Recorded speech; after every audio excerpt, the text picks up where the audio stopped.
आइए आइए आज हम लोग पढ़ते हैं नाउन। नाउन क्या होता है, ठीक है। तो सबसे पहले हम देखते हैं नाउन, ठीक है। नाउन, तो नाउन का मतलब होता है संज्ञा। नाउन का क्या मतलब होता है? संज्ञा। नाउन का मतलब होता है संज्ञा। अब नाउन की हम क्या देखते हैं? परिभाषा देख लेते हैं।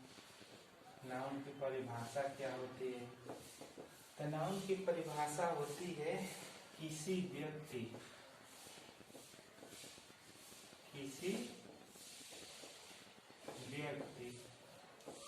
वस्तु, स्थान, किसी व्यक्ति, वस्तु, स्थान, विचार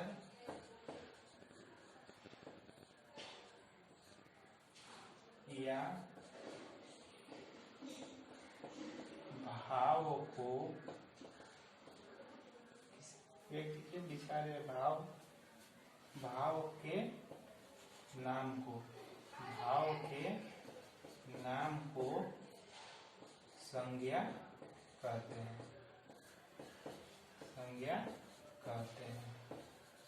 ठीक है। तो संज्ञा क्या होती है? संज्ञा होती है कि किसी भी व्यक्ति, वस्तु, स्थान, विचार, भाव के नाम को हम संज्ञा कहते हैं। तो संज्ञा क्लियर हो गया ना? संज्ञा क्या होती है? नाउन मतलब होता है संज्ञा, और संज्ञा होती है कि किसी भी व्यक्ति, वस्तु, स्थान, विचार एवं भाव के नाम को हम संज्ञा कहते हैं, ठीक है। अब आइए देखते हैं कि नाउन कितने प्रकार का होता है, ठीक है। तो जो नाउन होते हैं, जो संज्ञा होती है, तो संज्ञा के 5 भेद होते हैं। कितने भेद होते हैं? 5 भेद होते हैं। संज्ञा के 5 भेद होते हैं। संज्ञा के कितने भेद होते हैं? तो संज्ञा के 5 भेद होते हैं। पहले हम 5 भेद का नाम लिख देते हैं, 5 भेद का हिंदी लिख देते हैं, और उसके बाद से एक एक भेद हम आराम से पढ़ेंगे, ठीक है। तो सबसे पहला जो होता है वो होता है proper noun, PROPERNOUN। Proper noun. Proper noun का मतलब होता है व्यक्तिवाचक संज्ञा। प्रॉपर नाउन का मतलब होता है व्यक्तिवाचक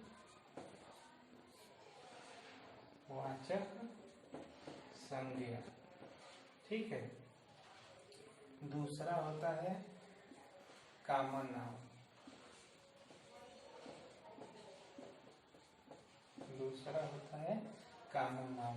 कॉमन नाउन की हिंदी होती है जातिवाचक संज्ञा। कॉमन नाउन का मतलब क्या होता है? जातिवाचक संज्ञा।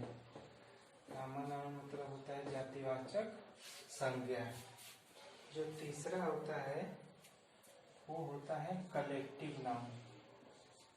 तीसरा होता है collective noun, COLLECTIVE, collective noun. इसका हिंदी होता है समूहवाचक संज्ञा। समूहवाचक संज्ञा, इसकी हिंदी होती है समूहवाचक संज्ञा। चौथा होता है मटेरियल नाउन। जो चौथा होता है वो होता है मटेरियल नाउन,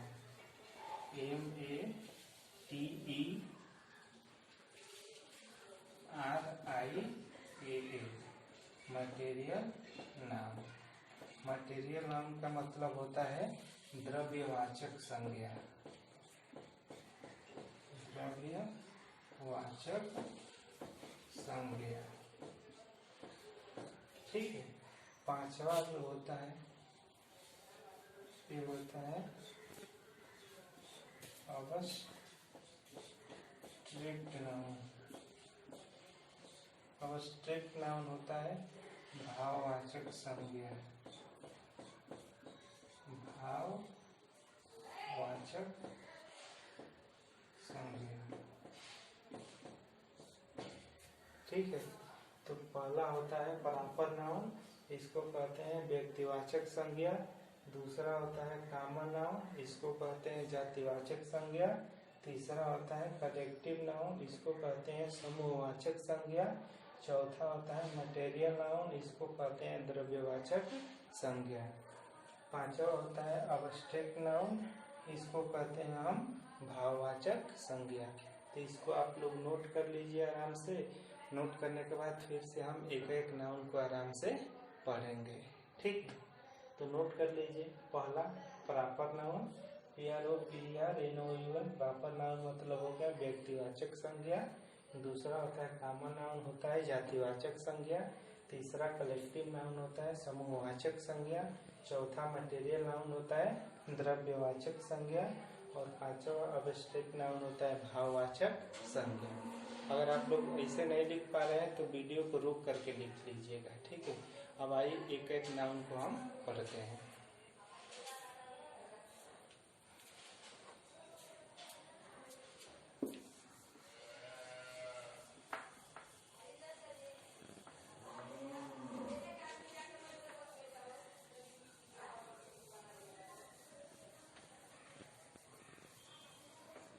सबसे पहले हम पढ़ते हैं प्रॉपर नाउन, ठीक है। सबसे पहले हम पढ़ते हैं प्रॉपर नाउन।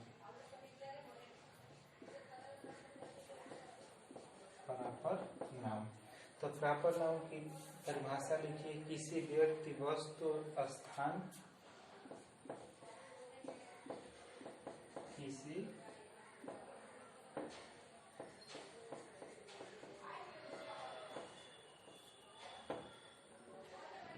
व्यक्ति, स्थान, किसी व्यक्ति, वस्तु, स्थान, किसी व्यक्ति, वस्तु, स्थान, जानवर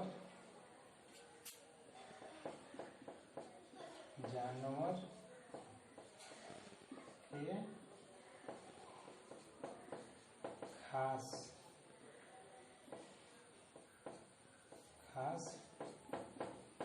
नाम को क्या कहते हैं?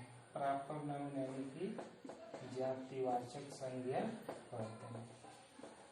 नाम को हम जातिवाचक संज्ञा कहते हैं,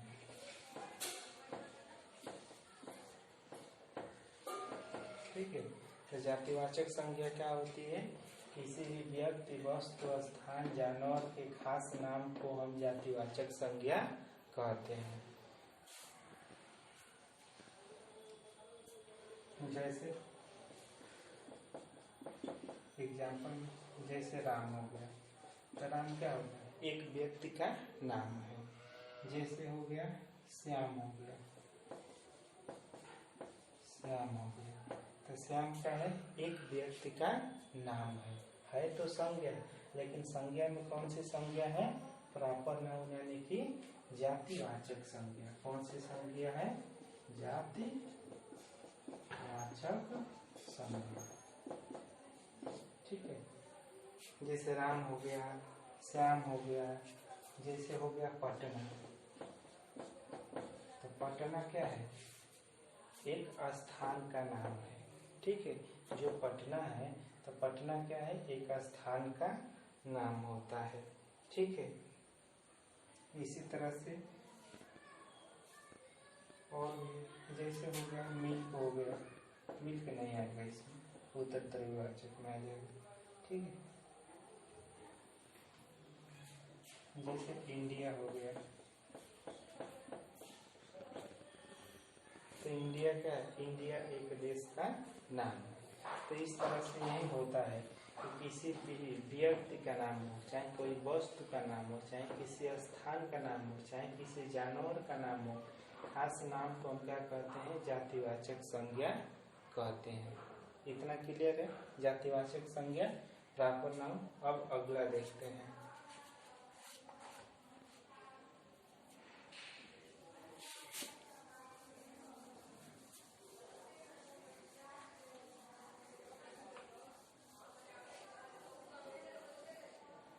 अगर आप लोग नहीं लिख पा रहे ना, तो वीडियो रोक करके लिख लीजिएगा, ठीक है।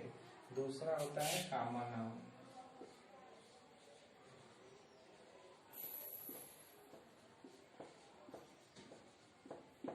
ठीक है, कॉमन नाउन को हम क्या कहते हैं हिंदी में?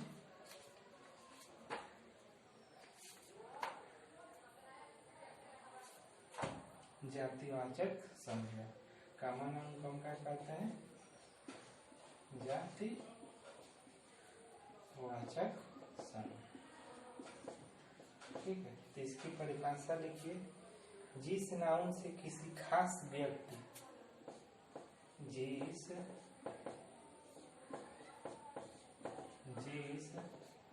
नाउन से किसी खास, जिस नाउन से किसी खास व्यक्ति,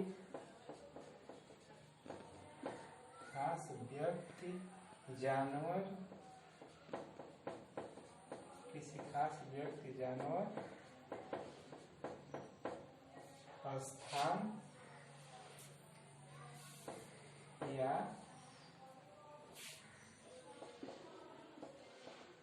वस्तु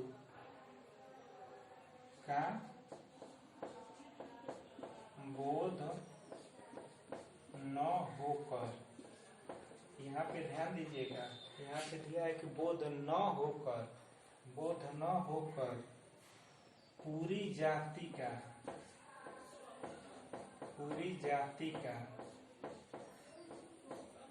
पूरी जाति का बोध होता है,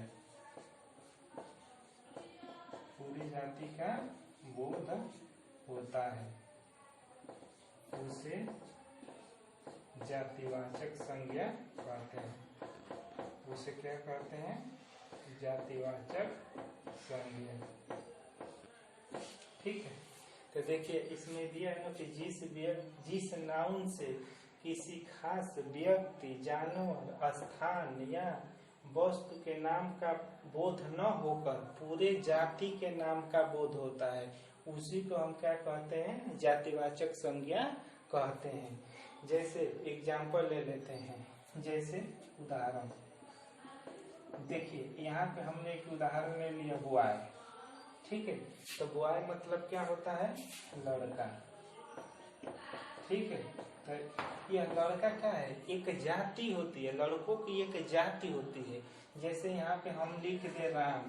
ठीक है, तो राम तो एक लड़का है, लेकिन यह खास नाम हो जाएगा, और जब यह खास नाम हो जाएगा तो ये नाम है ना, यहाँ कह रहा है कि किसी व्यक्ति की, जानवर, स्थान का, वस्तु का बोध न होकर के, यहाँ पे बोध न होकर के पूरी जाति का बोध होता है।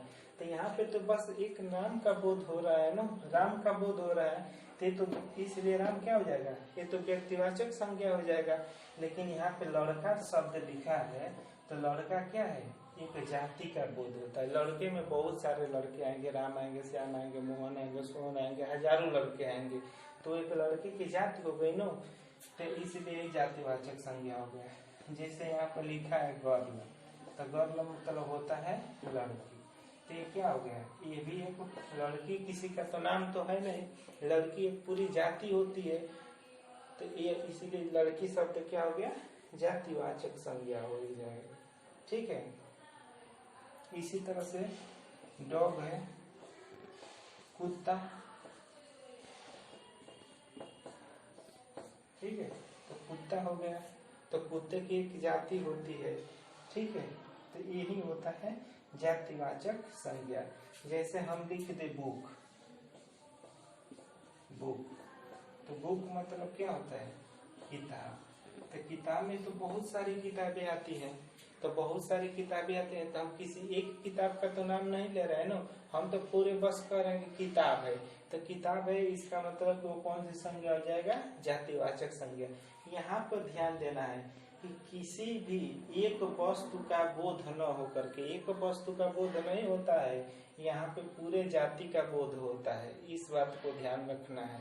यहाँ पे एक नाम लिख देगा ना, जैसे राम लिख दिया, तो राम की जातिवाचक संज्ञा नहीं होगा, राम की व्यक्तिवाचक संज्ञा हो जाएगा। ठीक है, इतना क्लियर है? तो इसको नोट कर लीजिएगा कॉपी पे अपने। ठीक। अभी नोट कर लीजिए, अगर नहीं नोट कर पा रहे तो वीडियो को रोक करके नोट कर लीजिएगा कॉपी पे, ठीक है। अब अगला देखते हैं।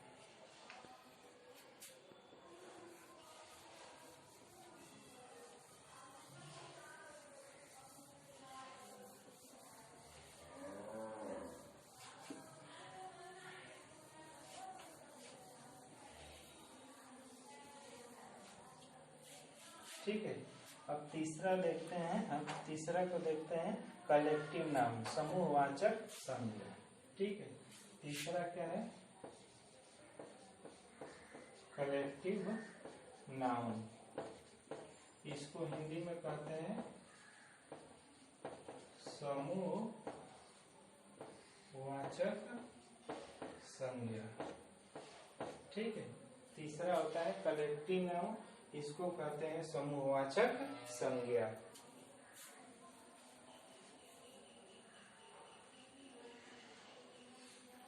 अब इसकी परिभाषा देखते हैं क्या होता है। परिभाषा इसका नोट कर लीजिए कलेक्टिव नाउन का। जिस नाउन से एक ही तरह के, परिभाषा लिखिए इसका, जिस नाउन से एक ही तरह का, जिस नाउन से एक ही तरह का व्यक्तियों या वस्तुओं के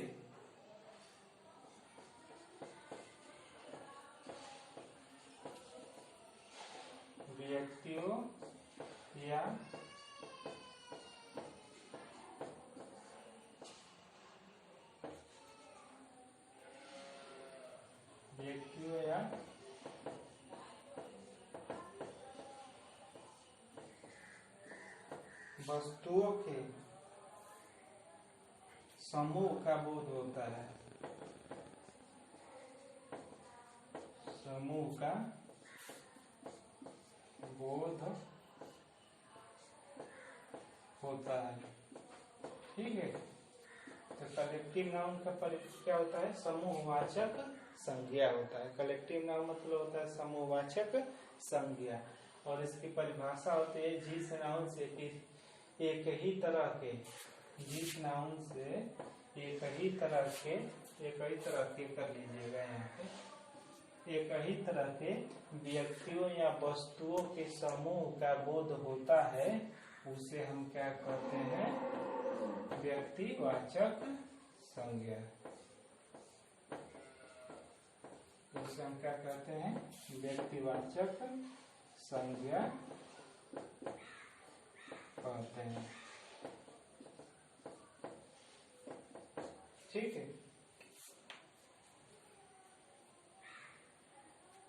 जैसे एग्जाम्पल देखिए, तो परिभाषा समझ में आ गया ना। किसी भी नाउन, जिस नाउन से किसी एक ही तरह के व्यक्तियों और वस्तुओं के समूह का बोध होता है, उसे हम क्या कहते हैं? व्यक्तिवाचक संज्ञा कहते हैं। जैसे एग्जाम्पल में हमने यहाँ पे लिखा क्लास, CLASS। क्लास मतलब क्या होता है? कक्षा। ठीक है, तो कक्षा में क्या है? कक्षा में विद्यार्थी होते हैं, और विद्यार्थियों का क्या होता है? एक समूह होता है। चाहे कक्षा कोई भी हो, चाहे कक्षा 6 हो, चाहे 7 हो, चाहे 8 हो, सभी क्या है? विद्यार्थी हैं। और जब विद्यार्थी हैं तो विद्यार्थियों का क्या होता है? एक समूह होता है। विद्यार्थी में क्या है? लड़कियां भी है, लड़के भी हैं। तो यहाँ पे जाति का बोध नहीं होता है। यहाँ पर सब लड़के लड़की जो भी है सब क्या है? विद्यार्थी होते हैं। इसलिए क्लास क्या हो जाता है? समूहवाचक संज्ञा हो जाता है। क्लास हो जाता है जैसे आर्मी होती है। आर्मी मतलब क्या होता है? सेना होती है। तो हमारी सेना में तो कई प्रकार की सेनाएं होती हैं, लेकिन मेन हमारा क्या होता है? सेना होती है। जैसे होता है टीम होता है, तो टीम मतलब होता है दल। या इसका एक उदाहरण सबसे इजी एग्जाम्पल है फैमिली। फैमिली मतलब परिवार। तो तो परिवार भी क्या है, हम लोग का परिवार भी क्या है, सदस्यों का समूह है। ये भी कह रहा है कि समूहवाचक संज्ञा यानी कि किसी व्यक्ति या वस्तु का समूह होता है। तो एक परिवार समूह होता है ना, परिवार में बच्चे भी होते हैं, बूढ़े भी होते हैं, नौजवान भी होते हैं, औरतें भी होती हैं, सभी होते हैं, लेकिन सबको मिला के हम क्या कहते हैं, परिवार। तो परिवार क्या है, बहुत सारे व्यक्तियों का एक समूह है, इसलिए एक क्या हो जाएगा, समूहवाचक संज्ञा। ताया समझ में समूहवाचक संज्ञा जिस नाम से किसी एक ही तरह के व्यक्तियों वस्तुओं के समूह का बोध होता है उसे हम व्यक्तिवाचक संज्ञा कहते हैं। जैसे क्लास हो गया, आर्मी हो गई, टीम हो गया, दल हो गया, फैमिली हो गई, मेंबर हो गया। ठीक है, इतना क्लियर है। अब चौथा देखते हैं।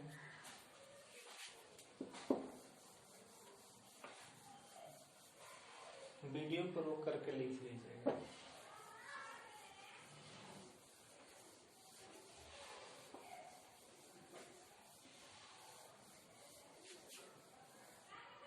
ठीक, चौथा होता है हमारा मटेरियल नाउन। ठीक है, द्रव्यवाचक संज्ञा। चौथा होता है हमारा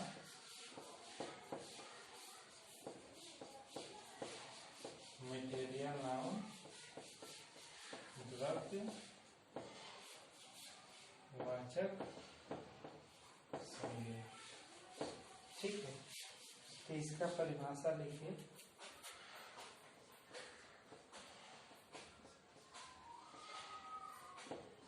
इसकी परिभाषा क्या होती है, मटेरियल जिस नाउन से किसी, जिस नाउन से,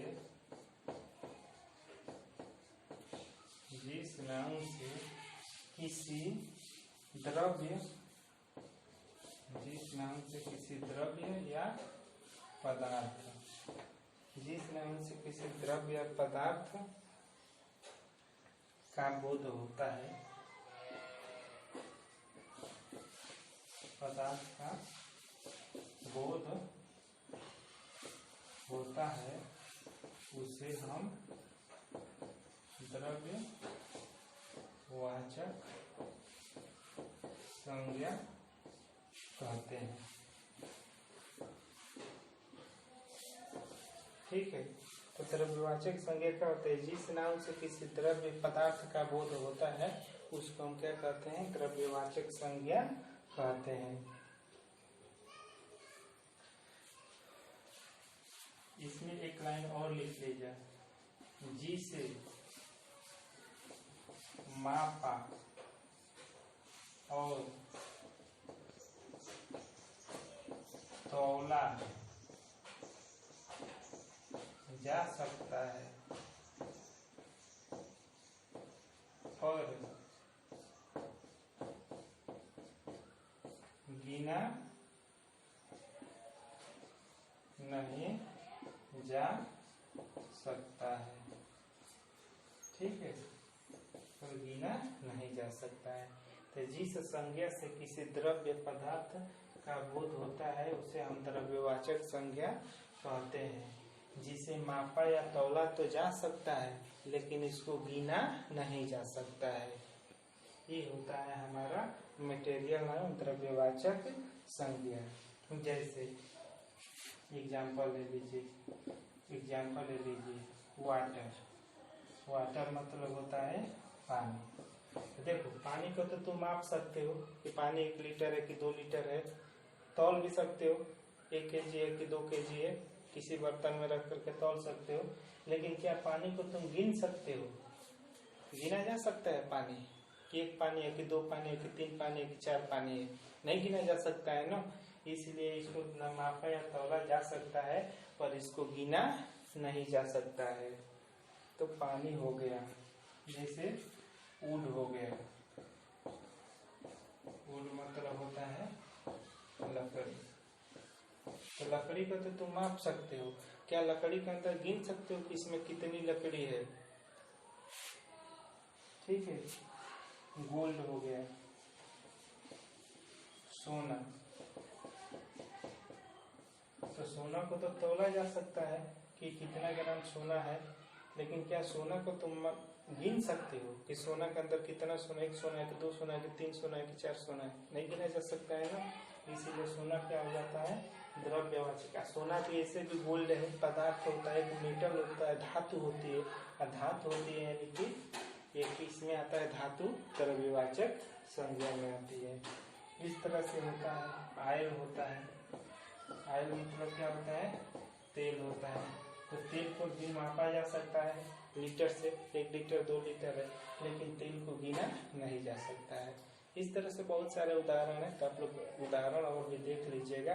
लेकिन यहाँ पे परिभाषा में है कि जिस नाम से किसी पदार्थ का, किसी द्रव्य या पदार्थ का बोध होता है उसे हम द्रव्यवाचक संज्ञा कहते हैं। जिसे मापा और तौला जा सकता है पर गिना नहीं जा सकता है। इस लाइन को ध्यान रखिएगा इसमें।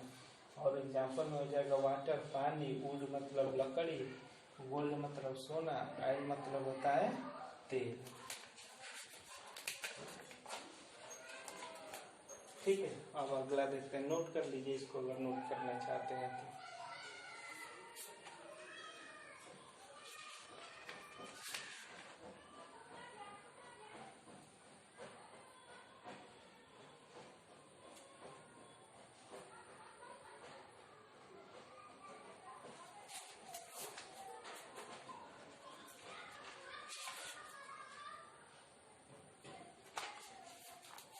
हो गया। आइए अगला पढ़ते हैं, 5वां।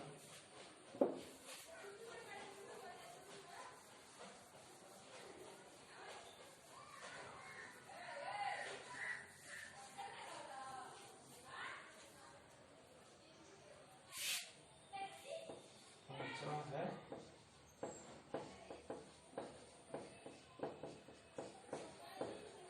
Abstract noun. ठीक है, इसको हम कहते हैं भाववाचक संज्ञा।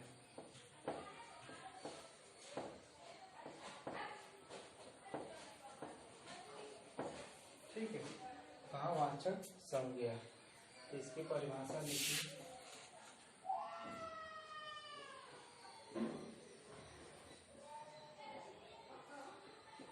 ठीक है, इसकी परिभाषा लिखिए।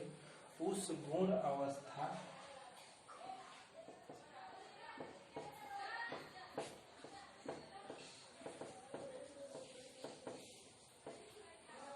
उस गुण अवस्था विचार या भाव के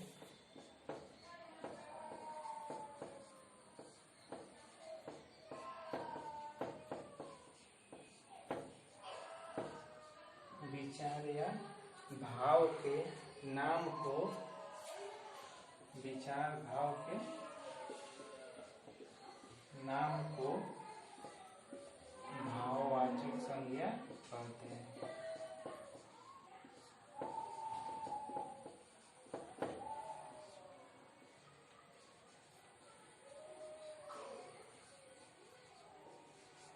भाववाचक संज्ञा कहते हैं। ठीक है,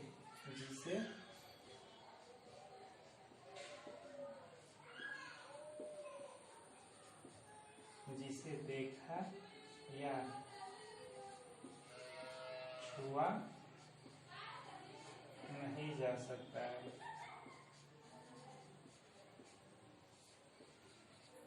जिसे देखा या छुआ नहीं जा सकता है, सिर्फ अनुभव किया जा सकता है।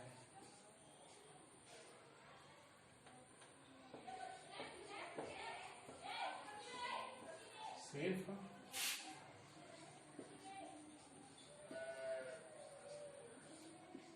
अनुभव किया जा सकता है। तो जातिवाद भाववाचक संज्ञा क्या होती है, अब्स्ट्रैक्ट नाउन होता है कि उस गुण अवस्था विचार या भाव के नाम को भाववाचक संज्ञा कहते हैं। एक बार और देखिए, उस गुण अवस्था विचार या भाव के नाम को हम भाववाचक संज्ञा कहते हैं। जिसे देखा या छुआ नहीं जा सकता है, सिर्फ अनुभव किया जा सकता है। तो किसी के भाव को हम छू सकते हैं, कोई रो रहा है तो उसके भाव को, रोने को हम छू सकते हैं। कोई हंस रहा है तो उसके हंसने के भाव को हम छू सकते हैं? नहीं छू सकते। बस हम अनुभव कर सकते हैं कि वो हंस रहा है, कि वो रो रहा है, कि वो गा रहा है, क्या कर रहा है। ठीक है, जैसे उदाहरण देखिए, जैसे उदाहरण में होता है काइंडनेस। काइंडनेस मतलब होता है दयालुता। तो क्या किसी के अंदर कितनी दयालुता है हम जान सकते हैं? किसके अंदर कितनी दया भरी हुई है, किसके अंदर की उसके अंदर करुणा भरी हुई है। लेकिन दयालुता क्या है? एक भाव होता है। आदमी एक दूसरे आदमी के प्रति दया दिखाता है, तो एक प्रकार का भाव होता है। ठीक है, दयालुता हो गया।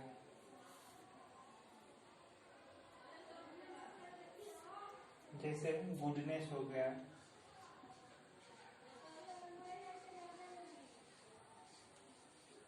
गुडनेस हो गया। गुडनेस मतलब होता है अच्छाई। तो किसी के अंदर कितनी अच्छाई है ये तो हम नहीं जान सकते हैं, लेकिन उसके भावों से हम ये जान सकते हैं कि हाँ, ये उसके कर्मों से हम जान सकते हैं कि आदमी अच्छा है, इसके भाव अच्छे हैं। डीठ होता है, डीठ होता है, मृत होती है। तो मृत में आदमी का एक अलग ही भाव होता है। तो ये भाववाचक संज्ञा होती है। ठीक है, तो हमने आपको पांचों संज्ञा बता दी। संज्ञा 5 प्रकार की होती है। पांचों संज्ञा हमने आपको बता दिया है। पहला प्रॉपर नाउन होता है, व्यक्तिवाचक संज्ञा। दूसरा होता है कॉमन नाउन होता है, जातिवाचक संज्ञा। तीसरा होता है कलेक्टिव नाउन होता है, समूहवाचक संज्ञा। चौथा मटेरियल नाउन होता है, द्रव्यवाचक संज्ञा। और पांचवा अबस्ट्रैक्ट नाउन होता है, भाववाचक संज्ञा। तो इस वीडियो में बस इतना ही रखते हैं। इस वीडियो को आप लोग देखिए, शेयर करिए, लाइक कीजिए और सब्सक्राइब कर लीजिएगा चैनल के, ताकि अगली वीडियो जब भी आए तो आपको तुरंत नोटिफिकेशन आपके पास पहुंच जाएगा कि दूसरी वीडियो आ रही है। कल हम प्रोनाउन के बारे में पूरा पढ़ाएंगे। ठीक है, ओके।